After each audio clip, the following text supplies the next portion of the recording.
अस्सलाम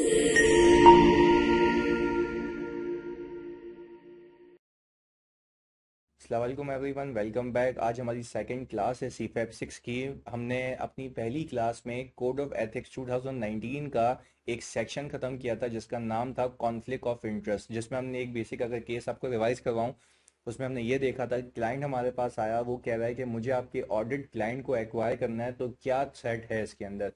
थ्रेड ये था कि आपका एक सेल्फ इंटरेस्ट क्रिएट हो जाएगा जो कि आपकी कॉन्फिडेंशियलिटी के, आपके एथिकल प्रिंसिपल को ब्रीच करेगा, क्योंकि आपने जो ऑडिट के दौरान वहां उस क्लाइंट से, अपने ऑडिट क्लाइंट से जो भी कॉन्फिडेंशियल इंफॉर्मेशन एक्वायर की होगी वो आप उसको अपने पर्सनल मफाद के लिए यूज करेंगे, जो कि अलाउड नहीं है। और ऐसे हमने मल्टीपल केसेस देखे थे कि अगर कोई क्लाइंट किसी कंपनी के शेयर्स खरीदना चाह रहा है, वहां पे हमारी स्पाउस अगर डायरेक्टर हैं, तो जाहिर सी बात है फिर ये अनड्यू इन्फ्लुएंस का केस है जो हमने ऑब्वियसली देखा था।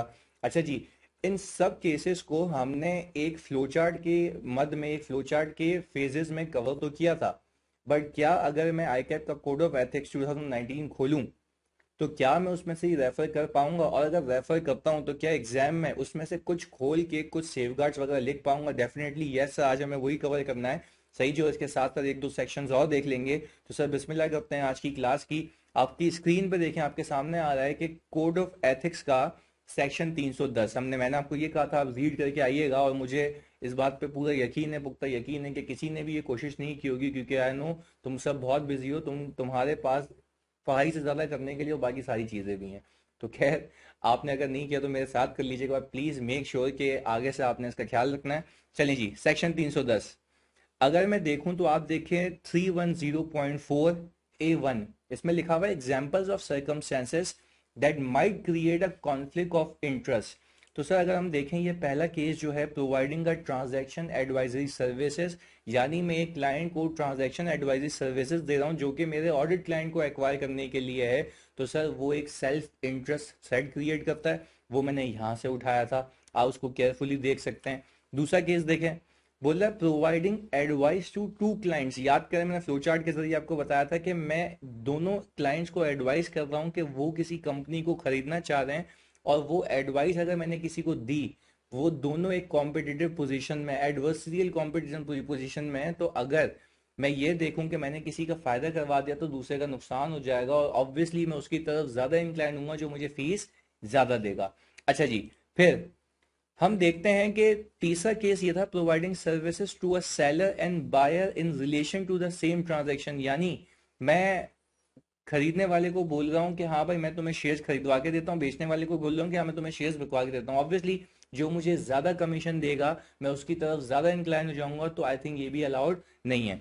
अच्छा जी, फिर हमने चौथा केस किया था कि हमने एसेट्स की वैल्यूएशन कर रहे थे हम दोनों पार्टीज के लिए, जो कि आपस में उनका इंटरेस्ट जब वो कॉम्पिटिटिव पोजीशन में है। तो सर इस केस में भी मेरा सेल्फ इंटरेस्ट थ्रेट आता है, ये भी हमने फ्लो चार्ट के जरिए कवर किया था। अच्छा जी, फिर मैंने आपको उसी फ्लो चार्ट के जरिए एक चीज बताई थी कि भाई अगर आप ये देखें कि आपके दो क्लाइंट्स हैं और आप दोनों का केस आप ही हैंडल कर रहे हैं, तो सर ये कैसे पॉसिबल है कि एक का केस जो सामने वाले पे हुआ है वो दोनों केसेस आप हैंडल कर रहे हैं? तो definitely you will be incline to that client जो आपको फीस ज्यादा देगा, तो ये टेक्निकली सेल्फ इंटरेस्ट सेट होगा, तो वो मैंने यहां से उठाया था। अच्छा जी, छठा केस, इसमें हम देखते हैं relation to a licence agreement, यानी हमने आपको बताया था कि फॉर एग्जांपल एक लाइसेंस हमारे पाकिस्तान कंपनी ने किसी ने ऑब्टेन किया हुआ है, तो हमारा जो लाइसेंसर है उसको हमें रिपोर्ट देनी है कि भाई आपको कितने पैसे लेने हैं। सही है जी, और लाइसेंसी को मैं कह रहा हूं आपको कितने पैसे देने हैं। तो सर ये तो टेक्निकली मैं एक बंदे को कह रहा हूं आपको कितने पैसे देने, एक बंदे को कह रहा हूं कितने पैसे लेने हैं, तो सर टेक्निकली ये यहाँ पे मेरा कॉन्फ्लिक्ट ऑफ इंटरेस्ट आएगा। अगर मुझे रिटेन करना है पाकिस्तानी कंपनी को तो मैं इसको फेवर करूंगा, जो कि एक सेल्फ इंटरेस्ट सेट होगा। तो ये मैं दोनों काम एक ही पार्टी के लिए नहीं, एक ही काम दोनों पार्टी के लिए नहीं कर सकता।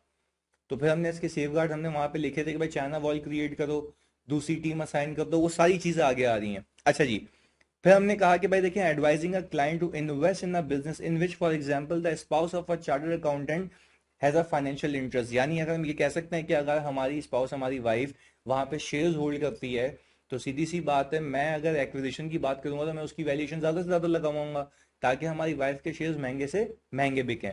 अच्छा जी, फिर providing a strategic advice to a client on its competitive position, यानी मैं अपने क्लाइंट को, याद करें ये भी फ्लो चार्ट में था कि मैं अपने एक क्लाइंट को ये बता रहा हूँ कि भाई आपके शॉर्ट एनालिसिस में आपकी स्ट्रेंथ, वीकनेस, अपॉर्चुनिटी थ्रेड क्या है, जबकि मैं उसके कॉम्पिटिटर के अगेंस्ट में बता रहा हूँ जिसमें मेरा अपना जॉइंट वेंचर है। तो हाउ इज दिस पॉसिबल? मैं इसको सही एडवाइस दूंगा या तो मैं इसको डिस्क्लोज कर दूं। डिस्क्लोजर भी एक तरीके का सेफगार्ड है, वो भी आगे देखते हैं। अच्छा जी, इसके बाद advising a client on acquiring a business. मैं क्लाइंट को एडवाइस कर रहा हूँ एक बिजनेस एक्वायर करने में जो उसने मुझसे एडवाइस मांगी, जिसको मैं खुद खरीदना चाह रहा हूँ। तो अगर मेरा दिल किसी चीज पे आ गया है कि भाई मैं उस बिजनेस को खरीदना चाहता हूँ, तो क्या आपको लगता है मैं ऑब्जेक्टिव रहूंगा, मैं ऑब्जेक्टिवली उसको एडवाइस करूंगा? सर ये हरगिज पॉसिबल नहीं है। अच्छा जी, 10वां केस और आखिरी केस जो हमने किया था कि हमने क्लाइंट को एडवाइस कर रहे हैं एक प्रोडक्ट और सर्विस बाय करने के लिए। लेट्स से क्लाइंट ने मुझे बोला यार मुझे एसी परचेज करने जरा एडवाइस तो करो यार, कौन सा वेंडर अच्छा है ये वो। तो और मैंने जिस वेंडर को रेफर किया है उससे मेरा कमीशन का एक एग्रीमेंट हुआ हुआ है। तो आप क्या ये बात मान सकते हैं कि मेरी एडवाइस ऑब्जेक्टिव होगी? और आपको पता है कि बीइंग एन एथिकल पर्सन, आपको एथिकल प्रिंसिपल्स को फॉलो करना है और एथिकल होने के लिए आपको ऑब्जेक्टिव होना है। तो क्या ये एडवाइस ऑब्जेक्टिव होगी? सर नहीं होगी। इसके लिए भी हमने कहा था कि भाई आप चैनल वॉल क्रिएट करें, अपने क्लाइंट को बोलें कि भाई हम किसी अपने ही फर्म के किसी और पार्टनर से ये काम करवा देते हैं, क्योंकि मेरा तो अपना सेल्फ इंटरेस्ट साइड है उसमें, मुझे तो कमीशन मिल रहा है। या तो आप डिस्क्लोज कर दें। अगर वो राजी हो जाता है फिर इसका ये भी हरगिज मतलब नहीं है कि आपको एक लाइसेंस मिल गया कि आप कुछ भी करें। तो ये वो केसेस थे जो मैंने उठाए थे सेक्शन 310 से। अच्छा जी, आगे फिर आपके सामने ये जो अभी पेज आ रहा है 310.8 से लेके 310.883 तक, ये टेक्निकली सेफगार्ड्स हैं जो मैंने वहां से उठाया था। अब सर एग्जाम में क्या करना है? एग्जाम में ये बहुत इंपॉर्टेंट बात मैं आपको समझा रहा हूँ और कहने लगा हूँ अभी ऑनवर्ड्स। एग्जाम में बच्चों आपको ये करना है कि फॉर एग्जाम्पल एक सिचुएशन आएगी, वो 10 में से कोई एक सिचुएशन होगी और आप आराम से उसको ग्रैब करेंगे। आपको खाली सिचुएशंस को मेमोराइज करना है। जैसे ही आप ये कोड ऑफ एथिक्स 2019 परचेज करेंगे तो आप वहां पे एक स्टिकी नोट लगा दीजिएगा कि ये कॉन्फ्लिक्ट ऑफ इंटरेस्ट का है।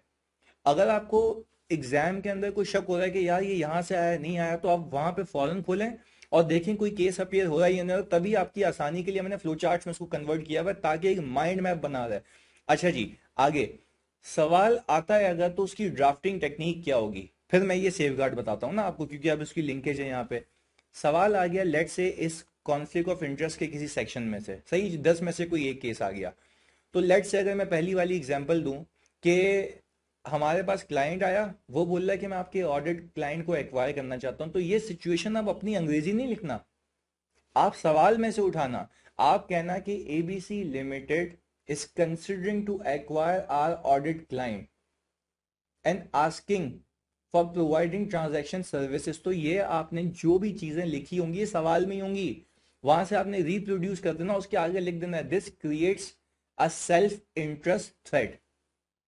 मैं फिर रिपीट कर दूं, आप उसके आगे क्या लिखेंगे? This creates a self interest threat to the principle of objectivity and confidentiality. तो देखें आपने देखें किया क्या, इंटेग्रिटी एज वेल। तो आपने किया कि आपने सिचुएशन को उठाया, आपने सिचुएशन को बताया कि उस सिचुएशन से हो क्या रहा है और मेरा कौन सा एथिकल प्रिंसिपल इफेक्ट हो रहा है, और फिर आप इसको आगे बताएंगे। इसके आगे ही आपने ये थ्रेड बता दिया कि क्या इस सिचुएशन से क्या मसला आ रहा है, और फिर इसके आगे आप इसका सोल्यूशन बताएंगे in order to reduce the threat to an acceptable level. यानी अब देखो ये सिंपल है यार, मतलब इसमें कोई रॉकेट साइंस नहीं है। सिचुएशन आपको याद है कि सिचुएशन उठाई आपने आपने उसको लिंक किया, सर ये परफेक्ट कैसे होगा? The maximum you will solve the questions. हम करेंगे बहुत सारे आईकेप के सारे पास पेपर, आईसीडब्ल्यू के सारे पास पेपर, तो हमें एक एक करके सारे चंक को कवर करना है। I hope this is clear. अच्छा, फिर आप लिखेंगे in order to reduce these said to an acceptable level, हम ये सेफगार्ड्स यानी following safeguards can be applied. तो आपने अगर आपने इतनी प्रैक्टिस की है कि आपको याद हो गया, तो आप सलंग लिख देना उसको। अगर आपको लगता है कि आपको अंग्रेजी इतनी नहीं समझ आ रही है, तो आप क्यों टेंशन लेना, आप यहां से लिखिएगा, सीधे सीधे उठा के छाप सकते हैं आप, इसमें कोई दो राय नहीं है। चलिए जी, अभी मैं रीड कर लेता हूं। देखें सबसे पहले वो कहता है कि अगर, प्लीज सुनिएगा ये बहुत इंपॉर्टेंट बात है, वो कहता है कि भाई जितना डायरेक्ट रिलेशन होगा, ये पहले वाली पैराग्राफ की बात है, कि जितना डायरेक्ट रिलेशन होगा उतना थ्रेड क्या होगा? सिग्निफिकेंट होगा। उतना थ्रेड क्या होगा? सिग्निफिकेंट। अब लेट से एग्जांपल दूं मैं आपको कि अगर किसी क्लाइंट को, प्लीज सुनिएगा, अगर किसी क्लाइंट को एक्वायर करने में, किसी कंपनी को एक्वायर करने का मेरा दिल है, तो क्या वो मेरा डायरेक्ट इंटरेस्ट है? यस सर, मेरा डायरेक्ट इंटरेस्ट है। तो अगर मेरा डायरेक्ट इंटरेस्ट है, तो मेरा डायरेक्ट इंटरेस्ट की वजह से ये थ्रेट का जो लेवल है वो क्या होगा? ज्यादा होगा। तो सर फिर इनडायरेक्ट क्या होगा, लेट से हमारी बेगम है, उसके शेयर्स वहां पे हैं, तो sir this is still a threat. But ये कि जो उसका सिग्निफिकेंट लेवल होगा ना, वो सिग्निफिकेंस लेवल क्या होगा, कम होगा, क्योंकि मेरा डायरेक्ट इंटरेस्ट नहीं है, इनडायरेक्ट इंटरेस्ट है मेरे एक फैमिली मेंबर के जरिए। क्लियर है जी। आगे सुनिएगा। फिर वो कहता है कि भाई आपको कुछ सेफगार्ड्स अप्लाई करने हैं, तो आपने देखें the existence of a separate practice areas for speciality functions with in the firm, यानी वो चाइना वॉल की बात कर रहा है कि अगर आप कोई फॉर एग्जांपल ऑडिट के अलावा कोई सर्विसेज दे रहे हैं, तो उसके लिए फंक्शन एरिया सब अलग कर दें। यानी कोई ट्रांजैक्शन एडवाइजरी के बंदे हैं तो उसको अलग फ्लोर पे बिठाएं, अलग रूम में बिठाएं। आगे देखें। वो बोल रहा है पॉलिसीज एंड प्रोसीजर्स बना दें ताकि क्लाइंट्स की फाइलें आपस में मिक्स नहीं हो, कोई किसी का काम देख ना पाए। इसकी एग्जांपल मैं देता हूं, जैसे अगर मैं ईवाई में हूं या कोई व्हाट्सएवर किसी फर्म में है, सही है जी, तो उनके अपने ऑडिट सॉफ्टवेयर हैं। जैसे हमारा जो सॉफ्टवेयर है या तो मतलब पीडब्ल्यूसी का सॉफ्टवेयर है और सही है, और हमारा सॉफ्टवेयर है कैनवस। तो मैं आपको ये बताता चलूं कि जब मैं क्लाइंट का नाम पंच इन करूंगा ना, तो वो मेरे को क्लाइंट का नाम दिखेगा तो सही, पर मैं उस पर लॉग इन नहीं हो पाऊंगा क्योंकि मेरे पास उसके एक्सेस राइट्स नहीं होंगे। तो वो यही कह रहा है कि पॉलिसीज एंड प्रोसीजर्स बना दें कि बंदों का फाइल्स पे, इलेक्ट्रॉनिक फाइल्स पे इवन एक्सेस लिमिटेड हो जाए। अगर एक्सेस चाहिए तो फिर प्रॉपर अप्रूवल्स हो, hierarchy manager, senior manager, director, partner, तो भाई कितने फेजेस से गुजर के उसको एक्सेस मिलेगा। तो आपने इस चीज का ख्याल रखना है। आगे जी। फिर बोलते हैं कि भाई जब आप किसी और टीम को असाइन कर रहे हैं तो उससे कॉन्फिडेंशियलिटी के एग्रीमेंट साइन करवा लेना।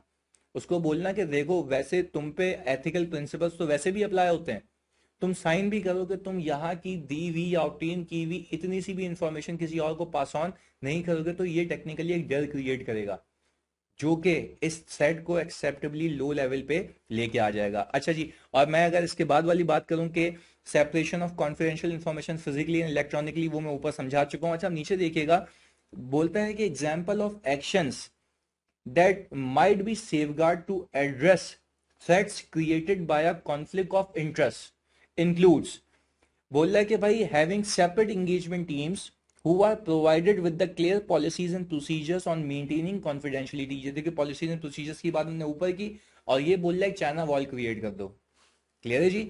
और आगे देखिएगा, वो बोलता ही है कि भाई चलें आपने सेपरेट इंगेजमेंट टीम्स भी लगा दी हैं, पर एक और काम करें, एक अप्रोप्रिएट रिव्यूअर रखें जो इंडिपेंडेंट बंदा हो, जो इस असाइनमेंट पे असाइन ना हुआ हो, वो प्रॉपरली आके इनके काम को रिव्यू करें। इसको रीड कर लेते हैं। Having an appropriate reviewer who is not involved in providing the services और otherwise affected by the conflict, review the work perform to assess whether the key judgments and conclusions are appropriate. उसको कहा जा रहा है कि भाई एक independent बंदा अपॉइंट करें, सही है जी। वो एक क्वालिटी अश्योरेंस करेगा और देखेगा क्या हमने कहीं अपनी जजमेंट में बायस तो यूज नहीं किया, क्या हम ऑब्जेक्टिव थे या नहीं थे। तो अब जैसे मैंने आपको एक रिकॉल किया था कि भाई सिचुएशन आएगी, सिचुएशन को आपने पिक करना है, उसको थ्रेड बताना है, थ्रेड से कौन सा आपका एथिकल प्रिंसिपल इफेक्ट हो रहा है ये बताना है, और आपने बता देना अप्रोप्रिएट सेफगार्ड चाहिए जो यहाँ से आप उठा के छाप देना, कोई मसले वाली बात नहीं है। अच्छा जी। अब बिस्मिल्लाह करते हैं हमारे पहले पास पेपर की। सर आपकी स्क्रीन पे आ रहा है पहला पास पेपर।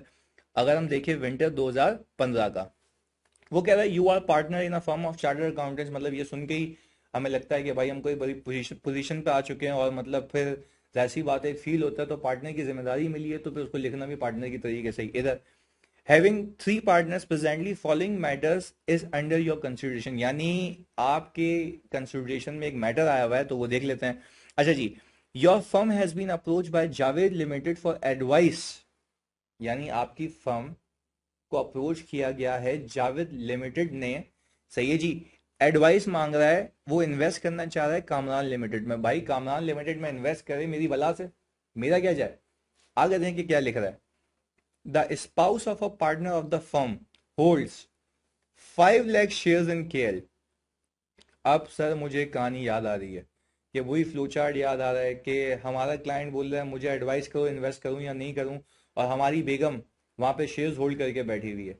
तो सर वही वाली बात है ना, ये तो सबसे बड़ा रिस्क है कि हम, घर का ही पैसा है ना, बेगम के शेयर्स बिकेंगे, पैसा कहाँ आएगा, घर में आएगा। इवन तो हमें पता है मिलेंगे तो नहीं हमें कुछ भी उसमें से, पर फिर भी घर में तो इनकम आएगी। चलें। अच्छा जी। और मैंने इसके सोल्यूशन को ड्राफ्ट करने का तरीका अभी आपको बताया कुछ देर पहले कि आपने सिचुएशन को पिक करना है, और आपने उस सिचुएशन को लिंक करना है कि उस सिचुएशन की वजह से आपके पास थ्रेड कौन सा क्रिएट हो रहा है। आइए जी इसके सोल्यूशन पे एक नज़र डालते हैं, बट प्लीज़ आप इस चीज़ को मेक श्योर करिएगा कि जब भी मैं सवाल दूं आप एक में होल्ड करें, सही है ना, उसको पॉज करें, वहां पे आप उसकी ड्राफ्टिंग खुद करें प्रॉपरली, और मैं रिक्वेस्ट करता हूँ प्लीज़ डायरेक्टली मेरे सोल्यूशन पे नहीं जाना, सही है, ताकि आपकी एक हैबिट बने। और चाहो तो अपने ये जो कोड ऑफ एथिक्स 2019 को सामने रख के भी लिखो, ताकि आपको एक आदत डेवलप हो जाए, और ये आहिस्ता आहिस्ता आदत खत्म हो जाएगी, क्योंकि फिर आपकी चीज़ें एक टिप्स पे होंगी, आपको पता होगा कौन सी चीज़ के लिए क्या लिखना है, आप सिर्फ उसको रेफरल के लिए खोलेंगे। क्लियर है जी? अच्छा जी, तो अगर मैं देखूं इसके सोल्यूशन में, तो वो कहता ही है कि भाई the interest of relevant partner and Javed limited जिसने मुझे अप्रोच किया है with respect to Kamran limited जिसको एक्वायर करने की बात हो रही है are in conflict and it will create a threat to objectivity. देखिए हमने क्या कहा, हमने पूरी सिचुएशन को पिक किया और हमने बता दिया कि ये क्या क्रिएट करेगा, थ्रेट करेगा, कौन से प्रिंसिपल पे क्रिएट करेगा सर, ऑब्जेक्टिविटी पर। आपको पता है मैं सीधी सी बात है, मैं बायस हो जाऊंगा, सही है ना, क्योंकि बायस इसलिए होऊंगा क्योंकि हमारी बेगम के वहाँ पे शेयर्स हैं, तो हम चाहेंगे ज़्यादा से ज़्यादा बिकें, ये ऐसा ही है जी, ज़्यादा से ज़्यादा वैल्यू पे बिकें ये। अच्छा जी आगे, the firm is required to evaluate the significance of threat. आपको ये हर जगह लिखना होगा कि फर्म को चाहिए कि फर्म देखे कि सिग्निफिकेंस ऑफ थ्रेड क्या है, सही है जी, by performing the professional services. अच्छा जी, वो कहेगा कह ये रहा है कि भाई फर्म को चाहिए ये कि अगर ये प्रोफेशनल सर्विसेज मैं उसको देता हूँ तो क्या इन थ्रेड की सिग्निफिकेंस ज्यादा है या कम है, व्हाट्स एवर द केसेस। अच्छा जी, इसके बाद the following safeguard shall be applied to reduce the threat to an acceptable level. देखें वो क्या कह रहा है, सुनिएगा, वो कह ये रहा है कि the existence of a separate practice areas for speciality functions with in the firm which might act as a barrier to passing of confidential client information between practice areas। देखें ये कोई अंग्रेजी इतनी जो मुश्किल है वो मैंने खुद नहीं लिखी है, वहां कोड ऑफ एथिक्स में गया, उस सेक्शन में गया, कॉपी पेस्ट कर दी। तो सर एग्जाम में क्या करना, भाई एग्जाम में भी यही करना है ना, आपको पता है एक चीज के लिए स्पेसिफिक सेफगार्ड्स ये हैं कि चाइना वॉल को कॉन्सेप्ट लगा दो, आप फंक्शन अलग कर दो, दैट्स इट। फंक्शन अलग करने के बाद हमने देखा था आप कॉन्फिडेंशियलिटी के एग्रीमेंट साइन करवा लें, एक अप्रोप्रिएट रिव्यूअर अपॉइंट करें, सर वही तो सारी चीजें लिखी हुई हैं। बात समझ आ रही है? देखें आपके सामने है कि separation of confidential information physically and electronically, confidentiality के एग्रीमेंट साइन करा लें, सर बस इतना ही है, इससे ज्यादा कुछ भी नहीं है। पर हाँ देखें, कोड ऑफ एथिक्स एक ऐसा एरिया है जो फ्री के मार्क्स दिलवाएगा, पर फ्री के मार्क्स ही उसको दिलवाएगा जिसने तमीज से समझा हुआ होगा और तमीज से रीड भी किया होगा। कोई तुम्हें कह देना कि ये कोड ऑफ एथिक्स या किसी आयजा को रीड करके नहीं जाओ और ये चार्ट्स इसको करके चले जाओ, लग पता जाएगा तुम्हारे सामने मैंने प्रूव किया है, मैंने प्रूव किया है, सही है जी। आगे सर 2011 में भी इस पे एक सवाल आया हुआ है, हम देख लेते हैं। वो कहता है you are the audit manager, चलें जी पार्टनर से आपकी डिमोशन हो गई या मैनेजर हो गए, सही जी, Farhad and company chartered accountants, ये एक फर्म है। You have specific responsibilities for assessing the risk associated with the firm's existing and propose listed clients. Presently the following matter is your under consideration. फिर आपको एक मैटर दे दिया गया सोचने के लिए क्योंकि आप चैंप हैं। ओके जी, Romeo supermarket limited, a large chain of supermarket, एक XYZ कंपनी है, has approach your firm to perform financial due diligence, यानी हमारी फर्म को अप्रोच किया गया है फाइनेंशियल ड्यू डिलिजेंस परफॉर्म करने के लिए। अच्छा जी, of one of your audit client, sir ये तो मतलब आप मजाक कर रहे हैं यार, सर ये तो पहला केस है कि फाइनेंशियल ड्यू डिलिजेंस यानी एक एडवाइजरी सर्विसेज मांग रहे हैं मुझसे मेरे ऑडिट क्लाइंट के लिए, सर क्लिक होता है। अच्छा जी, प्रिंसिपल ऑफ कॉन्फिडेंशियलिटी ब्रीच होगा, इंटेग्रिटी ब्रीच होगी, ऐसा ही है जी। अच्छा जी, फिर आगे, फिर वो कहता है which is listed can RSL intends to acquire 80% share holding in जेल। भाई वो बोल रहा है कि 80% है यानी कंट्रोलिंग इंटरेस्ट के लिए। तो सर मेरे ख्याल से आप इतनी फीस कोड करेंगे और आप बोलेंगे हाँ भाई आने दो पैसे क्योंकि मुझे तो उसके बारे में सब पता है, तो क्या आप किसी की कॉन्फिडेंशियल इंफॉर्मेशन अपने पर्सनल मफाद के लिए यूज कर सकते हैं? सर डेफिनेटली नॉट, ऐसा ही है जी। ओके, रिक्वायर्ड ये है कि discuss the categories of thread involve in above situation, यानी आप थ्रेड बताएं कि ऊपर की सिचुएशन में थ्रेड कौन कौन से आपको नजर आते हैं। चलें जी, और एडवाइस करें कि क्या एक्शन होगा। चलें जी, providing due diligence services to the client seeking to acquire an audit assurance client creates a threat to objectivity, confidentiality and professional behaviour. से वही वाली बात है, ऐसा ही है जी, आप प्रोफेशनली बिहेव नहीं करेंगे, आप ऑब्जेक्टिव नहीं होंगे, आपका बायस आ गया, आप कॉन्फिडेंशियलिटी को ब्रीच कर देंगे क्योंकि आप उसको अपने मफाद के लिए यूज करेंगे, ऐसा ही है। अच्छा जी, in such case in order to perform the engagement the following safeguards should be considered। बोलना ये सेफगार्ड आपको पता है कि ये वही सेफगार्ड होंगे कि सेपरेट टीम्स करें, कॉन्फिडेंशियलिटी के एग्रीमेंट्स हो जाएंगे, अप्रोप्रिएट रिव्यू अपॉइंट करूंगा। तो सर देखिएगा ये वही आ रहा है, existence of a separate practice areas specialty functions within the firm which might act as a barrier of the passing of confidential client information between practice areas। अच्छा जी, ये दो बार आ गया है, इसको आप अकॉर्डिंगली देख लीजिएगा, एक ही बार लिखना है इसको। Okay ji, confidentiality agreement signed by the personnel and partners of the firm, separation of confidential information physically and electronically। और बोल रहा है एक अप्रोप्रिएट रिव्यू अपॉइंट कर लेना जो तमीज से इस काम को देखे और ये इंश्योर करे कि क्या हमने ऑब्जेक्टिविटी को इम्पेयर तो नहीं किया, क्या कॉन्फिडेंशियलिटी को मेंटेन किया। तो ये सारी चीज़ें अप्लाई करके, अच्छा ये देखें कि अच्छा आपके दिमाग में ये आ रहा होगा कि हम रिव्यू क्यों अपॉइंट करें जब हमने किसी और को असाइन करते हैं, बात तो फर्म की हो रही है ना, क्लाइंट तो फर्म का ही ना, रेवेन्यू तो फर्म का ही है। तो इसलिए कहा जाता है कि appropriate safeguards will be to appoint an appropriate reviewer. Clear है जी। अच्छा जी सर, अब let's move towards the next section जो कि है सेकंड ओपिनियन का। अच्छा sir, what do you mean by second opinion? हमने कॉन्फ्लिक्ट ऑफ इंटरेस्ट समझा कि भाई अगर हमारा पर्सनल मफाद है, सही है, कोई हमारा मतलब सेल्फ इंटरेस्ट है, तो उसकी वजह से मैं बायस हूँगा, कॉन्फिडेंशियलिटी ब्रीच करूँगा और प्रोफेशनल बिहेवियर को ऑप्ट नहीं करूँगा, ऐसा ही है। पर अब मैंने ये देखना है कि अगर फॉर एग्जाम्पल एक क्लाइंट किसी का एग्जिस्टिंग क्लाइंट है और वो क्लाइंट मुझे किसी मैटर पे, किसी अकाउंटिंग पे या किसी सिचुएशन पे मुझसे एडवाइस मांगा, यानी सेकंड ओपिनियन मांग रहा है। एक ओपिनियन उसका अपना जो चार्टर्ड अकाउंटेंट है वो दे चुका है, वो मुझसे सेकंड ओपिनियन मांग रहा है। तो इस केस में क्या थ्रेड है, क्या उसके हल है, तो वो मुझे देखना है अभी। आए जी सर, इस सेक्शन का नाम है सेक्शन 321, सही है जी। अच्छा जी आगे, सेकंड ओपिनियन मांगा जा सकता है एप्लीकेशन पे अकाउंटिंग, ऑडिटिंग या रिपोर्टिंग की, और आपको पता ही है। ओके जी, सही है। सेकंड ओपिनियन स्पेसिफिक सर्कमस्टेंसेस पे होगा या ट्रांजैक्शन पे होगा। सर ये अगर आप और क्लैरिटी से बता दें कि what do you mean by specific circumstances और ट्रांजैक्शंस, एक एक करके देखते हैं। अच्छा जी, फॉर एग्जाम्पल अब एक समझा रहा हूँ कि स्पेसिफिक सर्कमस्टेंसेस हैं, लेट से कि भाई एक कंपनी को कंसोलिडेट करना या नहीं करना, मतलब एक कंपनी को कंसोलिडेट करना है या नहीं करना, एक ये सिचुएशन आई हुई है। अच्छा, जो एग्जिस्टिंग क्लाइंट है, सही है, उस ऑडिटर का, दूसरे अकाउंटेंट का, सही है, वो कह रहा है कि भाई कंसोलिडेशन नहीं होगी, क्लाइंट कह रहा है कंसोलिडेशन होगी, सही है जी। अब उसके पास कुछ फैक्ट्स एंड सर्कमस्टेंसेस हैं या होंगे जिसके बेस पे उस क्लाइंट का, जो कि दूसरे चार्टर्ड अकाउंटेंट का क्लाइंट है, वो उसको कह रहा है कि भाई कंसोलिडेशन नहीं होगी, क्योंकि जाहिर सी बात है इसलिए नहीं होगी क्योंकि वो कह रहा है वो कंट्रोल नहीं है। अच्छा, वो क्लाइंट मेरे पास आ गया और मुझे आके ये बोल रहा है कि भाई आप प्लीज इस पे अपना सेकंड ओपिनियन दें कि क्या हमें कंसोलिडेशन करनी चाहिए या नहीं करनी चाहिए। ऐसा ही है जी, ये तो हो गए स्पेसिफिक सर्कमस्टेंसेस। और फिर आते हैं हम स्पेसिफिक ट्रांजैक्शन पर। लेट्स से कंपनी के शेयर होल्डर्स थे, सही है जी ना, और कंपनी के डायरेक्टर्स हैं। अच्छा, कंपनी के डायरेक्टर के पास बहुत सारे शेयर्स थे इस कंपनी के। उसने किया ये, समझिएगा मेरी बात, उस डायरेक्टर ने किया ये कि कंपनी को लोन दिया हुआ था, तो लोन फ्रॉम डायरेक्टर में कंपनी की लायबिलिटी है, सही है जी, और डायरेक्टर का रिसीवेबल है। अच्छा, डायरेक्टर ने किया ये कि डायरेक्टर ने उस लोन को माफ कर दिया।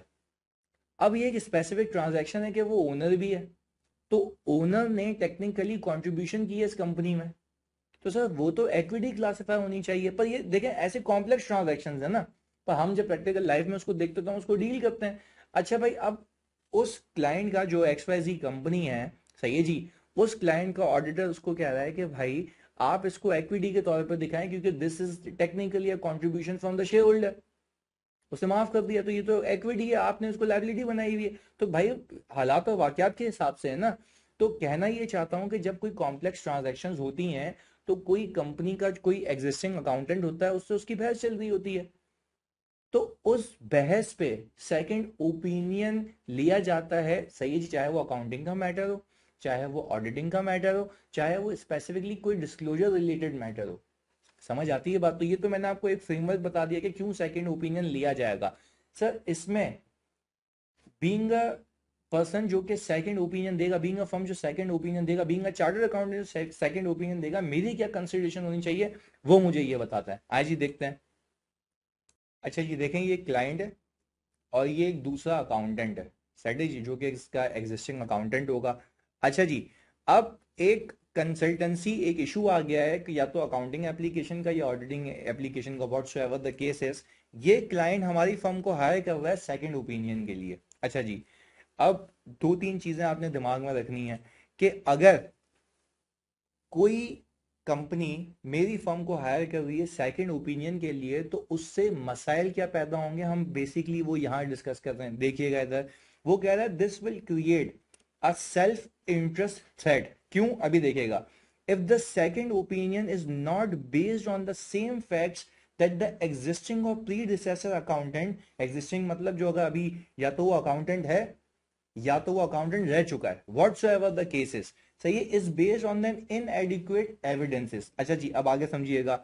यानी क्या हम ये कह सकते हैं कि भाई अगर मुझसे सेकंड ओपिनियन मांगा जा रहा है तो वो तो मेरे पास अभी आया है, जो बंदा इसका प्रीवियस ऑडिटर रह चुका है या जिससे इसने पहले एडवाइस ली हुई है, हो सकता है उसके पास हालात वाकयात डॉक्यूमेंट्स या जो सपोर्टिंग एविडेंसेस हैं वो कुछ और हों।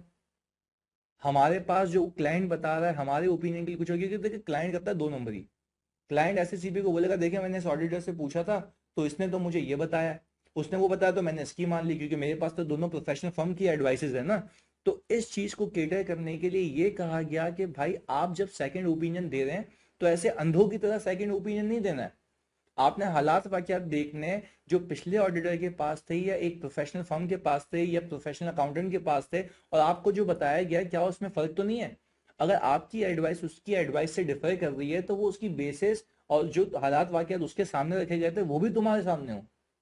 बात समझ आ रही है? यानी फॉर एग्जाम्पल ऐसा भी हो सकता है कि उसको कुछ चीजें ऐसी एडिशनल पता लग गई हो तो उसने ओपिनियन अपना कुछ और दिया हो, तुम्हारे पास ओपिनियन कुछ और आया, तुम्हारे पास चीजें कुछ आई, तुमने ओपिनियन कुछ और दे दिया।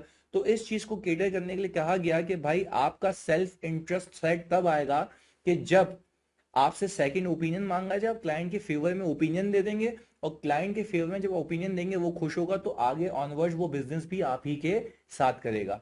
आई होप दिस इज क्लियर, आगे सुनिएगा। अच्छा जी, फिर वो कहते थ्रेड क्या है इसके अंदर। भाई थ्रेड किस पे आएगा सर? थ्रेड आएगा professional competence and due care के ऊपर। Professional competence and due care का मतलब है कि भाई आप तमीज से काम करें, आप सारे हालात वाकयात को सामने रखें, आप सारी जो आपके पास फैक्ट्स हैं उसको सामने रखें, फिर आप ओपिनियन दें। ऐसे नहीं कि ऐसे ही आपने उठा के मुंह उठा के ओपिनियन दे दिया। अच्छा जी, तो इसके सेफगार्ड क्या है? इसके सेफगार्ड ये है कि आप क्लाइंट से परमिशन लें, सही है, और आप करें ये कि आपका जो एग्जिस्टिंग अकाउंटेंट है आप उसको बोलें क्लाइंट को कि आपका जो एग्जिस्टिंग या प्रीडिसेसर अकाउंटेंट है मुझे, सही है जी, उससे बात करनी है, उससे मुझे कुछ पूछना है। अच्छा, ये इसलिए आप पूछेंगे उससे कि भाई क्या आपके पास, मैं ये ओपिनियन देने जा रहा हूँ कि आपके पास कोई ऐसी इंफॉर्मेशन है जिस पे आपने ये किया था। तो देखें, अकाउंटेंट अकाउंटेंट की आपस में बनती है, एटलीस्ट एक प्रोफेशन का होने के नाते तो बनेगी ना। तो वो बताएगा कि हाँ यार मेरे पास ये था, तो वहां से ये बात सामने आ जाएगी कि क्या उसको फैक्ट्स और मुझे फैक्ट्स अलग तो नहीं बताए गए थे। आगे देखिए, फिर वो बोलता है कि भाई आप क्लाइंट को या तो बता दें कि ये जो मैं डिस्क्लोजर देने वाला हूँ उसमें लिमिटेशंस क्या है, मतलब मैं क्यों नहीं दे पाऊंगा ये ओपिनियन आपको, या मैं दे रहा हूं तो उसमें लिमिटेशंस मुझे क्या फेस हो रही हैं। आगे जी, तीसरी चीज वो कहता है कि भाई हम जो है अपने ओपिनियन की कॉपी प्री डिसेसर ऑडिटर को या प्री डिसेसर या एग्जिस्टिंग अकाउंटेंट को दे देंगे। अच्छा जी, ये क्यों? क्योंकि मैं एथिकली प्रोफेशनल बिहेवियर के नाते मैं जो ओपिनियन देने जा रहा हूं मैं दूसरे पिछले ऑडिटर को दूंगा, तो ताकि वो उसको रीड करे और या तो कोई चीज हो तो मुझे बता दे, या तो कोई चीज हो तो वो मुझे बता दे, या तो या तो उसके पार्ट में मसला था तो वो अपने आप को अपडेट कर दे। क्योंकि देखें, अगर एक एक अकाउंटिंग स्टैंडर्ड है या ऑडिटिंग है तो अकाउंटिंग स्टैंडर्ड में जजमेंट्स भी तो होती हैं कि यार मेरे हिसाब से ये बन रहा था, उसके हिसाब से ये बन रहा था। लेट्स से एग्जांपल लेते हैं। फॉर एग्जांपल एक क्लाइंट ने मुझे अप्रोच किया, मुझे बोला कि भाई बताओ कि मैं फाइनेंस लीज करूं या नहीं। जो प्री डिसेसर ऑडिटर था या एग्जिस्टिंग क्लाइंट का ऑडिटर है, मुझसे खाली एडवाइस मांगी जा रही है। वो मुझे आके कह रहा है बताओ यार मैं IFRS 16 की अकाउंटिंग करूं, right of use of asset book करूं या ना करूं। तो फिर लीज ये कहता है कि भाई आपकी लीज लीज तब कहलाएगी कि जब एक आइडेंटिफाइड एसेट हो और उस एसेट पे आपका कंट्रोल हो for specific consideration for specific period. अच्छा जी, जब मुझे डॉक्यूमेंट्स मिले तो मैंने देखा कि भाई स्पेसिफाइड कार्स हैं, सुनिएगा, स्पेसिफाइड कार्स हैं और उस पे एंटिटी का कंट्रोल है, और जो लेसर इस एंटिटी के लिए उसके पास सब्सटेंशियल सब्स्टिट्यूशन राइट्स नहीं है। अच्छा, अब जो पिछले ऑडिटर थे, यानी जो प्रीडिसेसर या एग्जिस्टिंग ऑडिटर है उस क्लाइंट का, उसने इस बेस पे उसको जाने दिया, क्योंकि वो, प्लीज समझिएगा, वो ये समझा कि भाई सामने वाले के पास स्पेसिफिक सब्स्टिट्यूशन राइट्स हैं। अब वो एग्रीमेंट वगैरह पढ़े, हमने उससे जजमेंट ये निकाली, उसने जजमेंट वो निकाली, तो हमने जब ओपिनियन दिया तो उसकी कॉपी उसको दी, तो उसने हमें कॉल करके डिस्कस किया या ईमेल पे डिस्कस किया, तो फिर उसको ये बात समझ आई कि हाँ यार, अगर एक वेंडर ने हमें रेंटल पे अपनी कार्स ऑफर की हुई है, हमारे एम्प्लॉयज को घर छोड़ के आने में, लेके आने में, वो कार स्पेसिफाइड है, तो दैट मीन्स कि वो लीज के एम्बिट में आता है, हम उस एसेट को कंट्रोल करते हैं, उस पर हमारा इख्तियार है। बात समझ आ रही है? तो ये सेफगार्ड्स हैं जो आपकी बल्ली को सेव करेंगे कि आप गलत ओपिनियन ना दे दें। बात क्लियर है जी? ओके। इसके बाद वो कहता है, if an existing entity seeking a second opinion from a chartered accountant will not permit the accountant to communicate with the existing और प्रीडिसेसर अकाउंटिंग। यानी फॉर एग्जांपल, अगर मैं, मुझसे ओपिनियन लिया जा रहा है और मैं क्लाइंट से पूछ रहा हूं मैं क्या कॉन्टैक्ट करूं और वो मुझे मना कर रहा है, तो इस केस में चार्टर्ड अकाउंटेंट को डिटरमाइन करना है कि वेदर द अकाउंटेंट में provide the second opinion sort और नॉट। क्योंकि देखें, ऐसा भी नहीं मैं इसको बोलूंगा निकल, मैं बात तो करूंगा, हो सकता है फट जाओ उससे। तो ये सारी चीजें ध्यान में रखते हुए वो कहता ही है कि अगर आपको क्लाइंट मना कर रहा है तो आप एक प्रोफेशनल स्केप्टिसिज्म की घंटी चला देना दिमाग में कि क्या वाकई आपको फिर ओपिनियन देना चाहिए या नहीं देना चाहिए। और अगर चले आप सोचते हैं देना भी है, तो फिर वही सारे प्रोसीजर्स कि पहले तो उसने मना कर दिया क्लाइंट ने, तो दूसरा ये काम करिएगा आप कि अपने ओपिनियन की कॉपी उसको भिजवा दीजिएगा। That's it. क्लियर है जी? इस सेक्शन में तो सिर्फ इतना ही था। अब अगर मैं दूसरे सेक्शन की बात करूं बच्चों, तो दूसरे सेक्शन में आता है हमारे पास fees and other types of remuneration. अच्छा, fees and other type of remuneration में क्या क्या आता है सर, ज्यादा सरसरी तौर पे मुझे समझा दें, हमें बता दें। देखें, फॉर एग्जांपल, पिछले साल कोई और ऑडिटर था, इस साल ऑडिटर मैं हूं, पिछले साल किसी सर्विस के लिए ऑडिटर कोई और था, इस साल मैं हूं, तो क्या मैं फीस उससे कम चार्ज कर सकता हूं या नहीं कर सकता? पहले तो एक चीज इसमें यह है। दूसरी चीज क्या है सर इसके अंदर? दूसरी चीज इसके अंदर यह है कि व्हाट इफ एक एग्जिस्टिंग क्लाइंट किसी ऑडिटर या चार्टर्ड अकाउंटेंट के पास है और वो क्लाइंट उससे कोई सर्विसेज मांग रहा है, लेट्स से टैक्सेशन की सर्विसेज, बुक कीपिंग की सर्विसेज, अगर वो फर्म नहीं देती वो सर्विसेज, तो क्या मैं उसको पैसे देके, रेफरल फी देके वो क्लाइंट अपने पास खींच सकता हूं? ये मसला देखना है। और क्या मेरा एग्जिस्टिंग क्लाइंट है और कोई मुझे पैसे दे के, रेफरल फी लेके, क्या मैं वो क्लाइंट किसी और को टिका सकता हूँ? ये सारे मसले हमें यहाँ पे डिस्कस करने हैं। क्लियर है जी? ये मैंने एक बैकग्राउंड बता दिया आपको। आगे, अच्छा भाई, fees and other type of remuneration. Level of fee जो है क्रिएट करता है self interest threat. Self interest threat कैसे, जरा सुनिएगा। पर मैं कह रहा हूँ, पिछला ऑडिटर जो है वो 1 मिलियन चार्ज करके गया है, मैंने उसको काटने के लिए 8 लाख रुपीज चार्ज कर दिया, तो क्या ये मेरा अपना पर्सनल मफाद नहीं है कि मैं दूसरे एक ऑडिटर को कटा रहा हूं? और देखें, कंसिडरिंग द इन्फ्लेशन, आप अगर फीस कम करेंगे तो आप ये भी तो बात माने कि आपके काम की क्वालिटी भी कम होगी, क्योंकि इतने कम कॉस्ट के अंदर आप क्वालिटी काम तो नहीं कर पाएंगे। अगर सिंपल सी एक बात ले लो, तुम लोग तो अभी ट्रेनिंग हो, तुम लोग तो ये सोचते हो ना कि अगर 14,000, 15,000 या 16,000 मिल रहे हैं, चलो ईवा वालों को ज्यादा मिलते हैं, सही है, पर वो भी यही सोचता है अल्टीमेटली आके कि यार इतने पैसे में इतना ही होता है। तो तुम तो फर्म हो, तुम तो बीइंग अ पार्टनर या फर्म का ओनर, ये देखो ना कि तुम्हें जो फीस मिल रही है, तो क्या तुम काम भी अकॉर्डिंगली फीस की करोगे? Definitely yes sir. ओके जी, आगे। एक है हमारा चार्टर्ड अकाउंटेंट, सही है जी। चार्टर्ड अकाउंटेंट को कहा गया है कि आप फी कोड नहीं करेंगे lower than the predecessor auditor. अच्छा जी, तो यानी हमारे एग्जिस्टिंग जो अभी आने वाला चार्टर्ड अकाउंटेंट है उसको ये कहा जा रहा है कि आप प्रीडिसेसर ऑडिटर्स के मुकाबले में आप फीस कम चार्ज नहीं करेंगे, पहली बात ये। अच्छा जी, बोलता है कि अनलेस आपसे जो काम लिया जा रहा है उसका स्कोप या क्वांटम ऑफ वर्क क्या हो, कम हो, यानी मटीरियली डिफर करता हो। लेट्स से कि भाई पहले जो एक ऑडिटर था, प्रीडिसेसर ऑडिटर या व्हाट्सोएवर किसी चीज के लिए भी, वो करता था पूरे एंटिटी का ऑडिट, पूरी ब्रांचेस का इंक्लूडिंग ऑडिट। हमें कहा गया कि आपने से 2 ब्रांचेस का ऑडिट करके देना है स्पेसिफिकली। तो क्या ये क्वांटम कम है? डेफिनेटली यस है। इसके लिए तो मैं फिर वो वापस से 1-2 करोड़ रुपए तो नहीं मांगूंगा ना। तो कहना ये चाहता है इस केस में कि अगर आपका क्वांटम या scope of work materially differ करता है तो जो दैट मेक सेंस पर अगर काम भी वही है, क्वांटम भी वही है, और फिर भी अगर आप पैसे कम चार्ज करें तो ये एक्सेप्टेबल नहीं है। अच्छा जी, इसको हम कहते हैं कॉन्सेप्ट ऑफ अंडरकटिंग।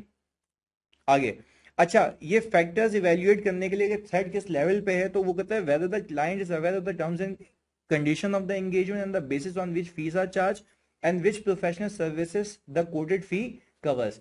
बोलता ही ये है कि भाई जरा ये देख लेना लेवल, आपको थ्रेट का लेवल कैसे पता लगेगा? आप ये देखेंगे क्लाइंट को ये पता है, क्या क्लाइंट को ये पता है कि हम जो फी ऑफर कर रहे हैं वो किस किस सर्विसेज के लिए हैं, वो किस किस सर्विसेज के लिए हैं? क्योंकि आप खुद देखें, आपका एक सीधा सीधा प्रिंसिपल इंपेयर होता हुआ दिख रहा है, principal of objectivity. Principal of objectivity या प्रोफेशनली बिहेवियर का भी प्रिंसिपल इंपेयर होता हुआ दिखता है, क्योंकि आप प्रोफेशनली काम ही नहीं करेंगे यार।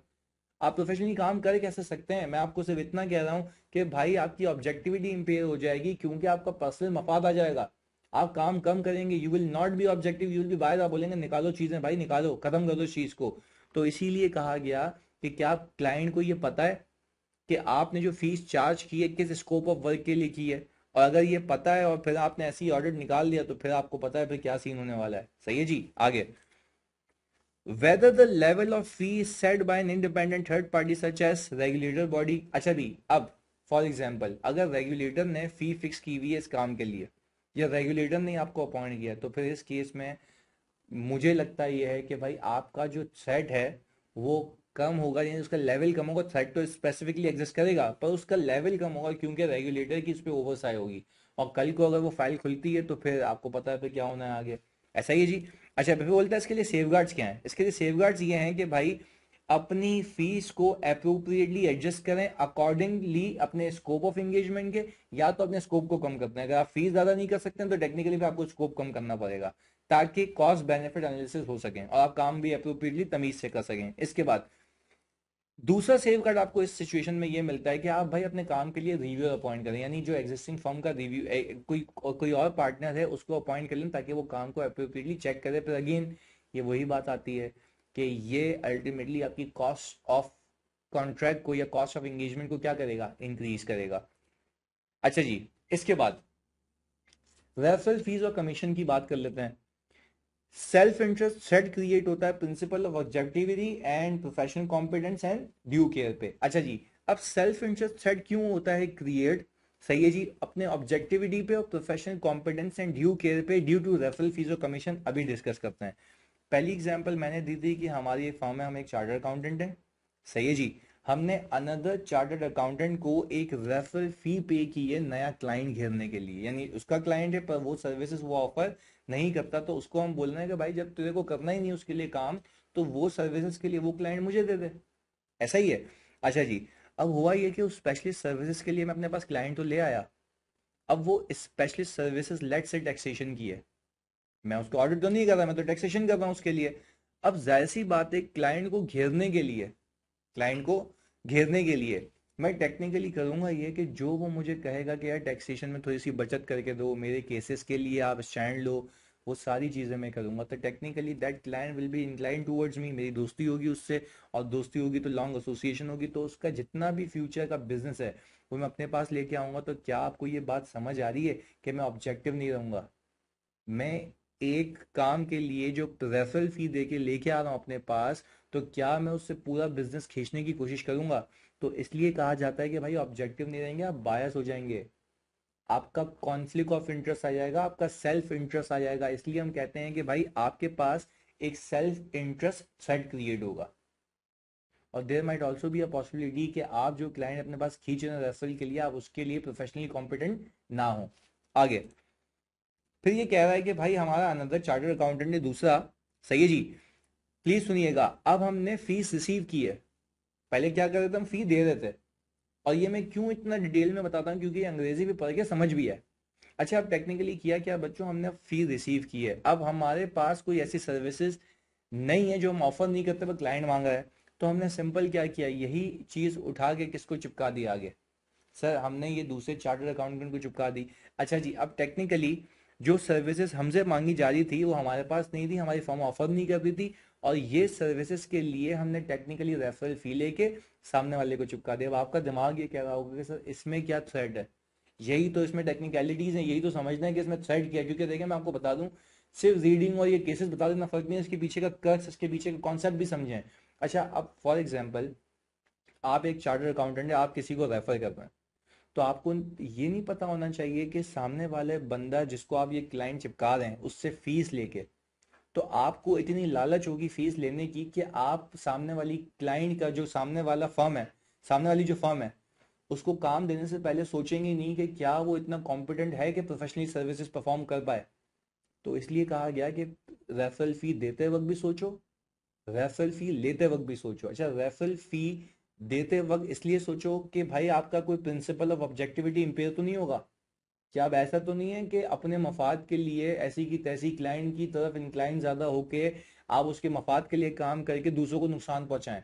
और रेफरल फी लेते वक्त ये देख लेना कि भाई क्या आपने ऑब्जेक्टिवली प्रोफेशनली बिहेव किया है, यानी आपने किसी को रेफर करने से पहले क्या उसकी पूरी असेसमेंट की कि क्या वाकई वो उसके लायक है या नहीं है। अच्छा जी, तीसरा केस, एक थर्ड पार्टी है, वो मेरे क्लाइंट को गुड्स या सर्विसेज देती है, और ये हमने पहले भी कवर किया हुआ, ये डुप्लीकेशन है यहाँ। और उस थर्ड पार्टी से मेरा कमीशन है फॉर रेफरल, तो सीधी सी बात है, मैं हर चीज बोलूंगा उसी से खरीदो। तो सर ये तो सीधा सीधा मेरा सेल्फ इंटरेस्ट, सेल्फ ऑब्जेक्टिविटी का, कि मैं जैसे रेफरल फी ऊपर ले रहा था, यहाँ पे भी रेफरल फी लेते हुए, पर यहाँ पे वहाँ पे फर्क ये है कि वहाँ पे सेल ऑफ गुड्स और सर्विसेज है थर्ड पार्टी की, वहाँ पे क्लाइंट कोई मुझसे सर्विसेज मांग रहा था, मैंने वो आगे चिपका दिया, दोनों में ये फर्क है। सही है जी। अच्छा जी, तो सर अगर मैं इन तीनों को समराइज करूं, तो इस केस में सेफगार्ड्स हम क्या लगा सकते हैं, तो ये फोकस होकर सुनिएगा। अच्छा भाई, सबसे पहले कहता ये है कि जिससे आप रेफरल फी ले रहे हैं, देखिए obtaining an advance agreement from the client for commission arrangement in connection with the sale by another party of the goods और सर्विसेज, यानी जो तीसरा केस है उसके लिए वो कह रहा है कि भाई आप क्लाइंट से, जो आपका क्लाइंट है, सही है जी, उससे आप एडवांस में एग्रीमेंट कर लें, उसको बता दें, सही है जी, कि मेरा उस बंदे से कमीशन एग्रीमेंट है, तो जो जो वो चीज़ आपको बेचता है उस पर मुझे इतना परसेंट कमीशन मिलता है, ताकि वो अप्रोप्रिएटली अवेयर हो जाए कि क्या मुझे अब आगे उससे बिजनेस कंटिन्यू करना है, उसको कॉन्ट्रैक्ट देना है, उससे सर्विसेज लेनी है या नहीं लेनी है। अच्छा भाई, दूसरी चीज, क्लाइंट को डिस्क्लोज कर दो कि अगर आपका कोई रेफरल अरेंजमेंट है, लेट से कि अगर मैं किसी को क्लाइंट चिपका रहा हूं, तो मैं क्लाइंट को बता दूंगा कि भाई देखो मैं इसको आपको रेफर कर रहा हूं, ये आपका काम कर देगा, सही है जी, और मैंने इससे अच्छा काम कर देना नहीं, उसको ये भी बताना कि मैंने रेफरल फी ली है, ताकि वो अवेयर हो जाए और जो चेक एंड बैलेंसेस लगाने वो लगा ले कि क्या इसको काम देना चाहिए या नहीं देना चाहिए, टैक्सेशन के एक्सपर्ट उसके पास हैं या नहीं है। बात समझ आती है जी। अच्छा जी, अब एक इसमें आखिरी केस रह गया जो कि अलाउड है इधर, वो कहता है अगर आपने परचेज की है या सेल की है फर्म या पार्ट ऑफ द फर्म, तो क्या करना है। एक चार्टर्ड अकाउंटेंट परचेज कर सकता है part of the another firm या पूरी फर्म, सही है जी। तो फर्म परचेज कर रहा है ना, उसकी अपनी मर्जी कुछ भी करे, इसमें कौन सा इंटरेस्ट, इसमें कौन सा सेल्फ इंटरेस्ट सेट है। तो याद रखिएगा कि sir such payments are not referral fee और commission the purpose of this section, यानी इस सेक्शन के पर्पस के लिए वो रेफरल फी नहीं कहलाएगी, ये अलाउड है, इसमें कोई पंगा नहीं है। तो टेक्निकली सर आज की क्लास में हमने जो कॉन्फ्लिक्ट ऑफ इंटरेस्ट का सेक्शन है वो रीड किया, उसके रिलेटेड पास पेपर किए, फिर हमने दो सेक्शंस और किए, एक सेकंड ओपिनियन का और एक रेफरल फी और फी रिलेटेड मैटर्स का। अगली क्लास में, मतलब एक हम्बल रिक्वेस्ट है, प्लीज़ इसको रीड करके आइएगा, फिर मैं भी इसको रीड करवाऊंगा और फिर हम आगे मूव ऑन हो जाएंगे, उसके पास पेपर्स करेंगे एंड सो ऑन। मिलते हैं जी अगली क्लास में। जज़ाक